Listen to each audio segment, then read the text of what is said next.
American Conjuring, made in Canada. So this movie was originally known as Bind, but the name was changed to American Conjuring, obviously to take advantage of the press and the kind of the publicity basically of the movie The Conjuring, and The Conjuring 2, of course. Now this movie is directed by Dan Walton and Dan Zachary. And the story here basically focuses on a youngish family, and they basically move into this seemingly idyllic, big old house that they seem to have got for an absolute bargain.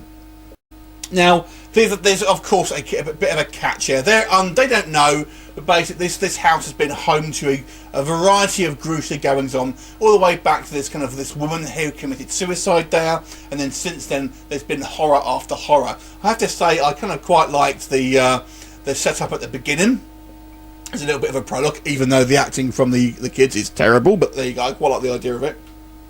And then, as the film progresses, we see that this house and this malevolent spirit within the house is basically influencing these families in different ways, and they kind of start acting a bit weird, and by the end of the film, as you can probably imagine, it gets rather violent and rather bloody. So what do I think of American Conjuring? I have to say, I liked the idea of some of these films, but I feel it's poor execution. The main issue I have with this film is the actors and the way they are portraying the characters of this family. Acting wise, certainly the adults I feel are quite weak. The portrayal of these parents really doesn't come across as very genuine.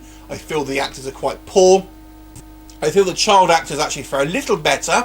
The teenage daughter, although she's really unlikable as a character and has no real redeeming qualities, I felt she's fairly well acted and is fairly typical of what a teenager would be like. The younger girl, I think, started off quite well, but as the film progressed and she's kind of starts doing these weird drawings, I felt her acting wasn't particularly good. But she's only a young girl, so I can't really hold that against her. But the other issue that I have with this family, outside of the acting, is the way that they are written, the way they are portrayed on screen. Really unlikable characters. I've already mentioned the teenage daughter is pretty much unlikable, just for being a grumpy teen. But the actual, the adults themselves, horrible personalities, and you just don't care. You just don't root for these people. They just seem really kind of unlikable people, not taking obvious cues of things, having this weird relationship. For example, the mother literally forces the older daughter, who's a teenager, around 16 I think, to call this guy, who's not her actually biological father, but you must call him father. Just seems a bit weird to me, that you kind of really wouldn't do. And there's a whole bunch of things basically that I feel that the people just come across as very unlikable, very kind of like, oh, you just don't care about these people. So that was the main thing. But let's talk about the actual spooky stuff, shall we? So this house is haunted by the ghost of this woman who is basically, doesn't exactly possess people, but she influences their actions. And the longer they stay in the house, they kind of get worse and worse. And I quite like that idea. But some of the things the shots that you see of this spirit are a bit of a mixed bag. When you just kind of see the brief glimpses here and there, I feel it works. There's a few nice shots where we see this figure in the window and stuff like that. But when we actually have a good look at the makeup, I feel they've gone a bit too far. She kind of looks like the Joker, I feel, and it looks like a kind of a rubber mask. So I feel they went a little bit too far trying to make a kind of scary looking thing, and it just looks a little bit like just a rubber mask, to be honest with you.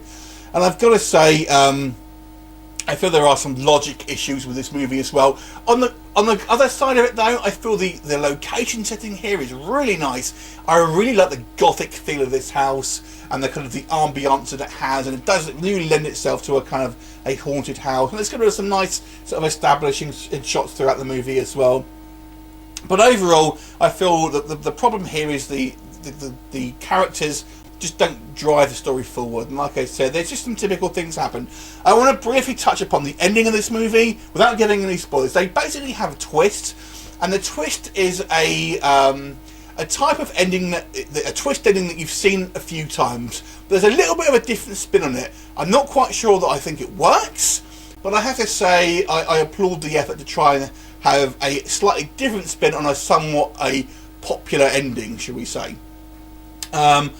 So overall, I have to say this isn't a terrible film, but I found it quite tedious. I found the characters really unlikable, and I found the portrayal of this family very unbelievable and kind of you know, just didn't drive the story forward.